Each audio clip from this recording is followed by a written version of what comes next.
Now, CVSA, we've talked about them in the past. They revised the English speaking language part of the out of service criteria.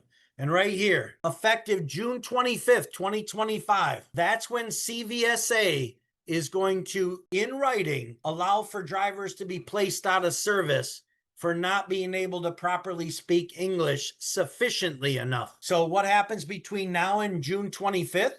We still follow the 2016 memo. What happens between now and June 25th? We wait for a new memo to give guidance as to what a driver can and can't do if they have limited English speaking ability. When that new memo comes out, you need to have a driver meeting with every driver that has questionable English and make sure they understand every part of that memo. And if you feel the driver cannot pass whatever they write in the new guidelines, then you better pull them out of the truck. Do you have to pull them out of the truck between now and June 25th? The answer is no. You have the old memo. So does that give everybody a good baseline understanding of where this memo came from and what to expect going forward? Now, after we do that, I'll tell you why I think this is partially my fault. Anybody have any questions about that? Unmute yourself if you have a question. If not, I'll tell you why I think it's partially my fault.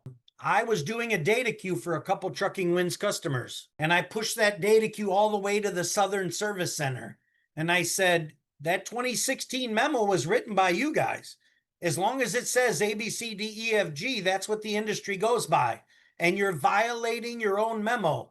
You said drivers will pass as long as they do this. Well, then either train your officers in your states on how to implement the 2016 memo, or rescind the memo and write a new one. Well, I'm not saying it was my fault or our data queue's fault, but what did they do? They sent me an email saying, we're rescinding the memo and writing a new one. Now, could I still win the data queues I did? Yeah.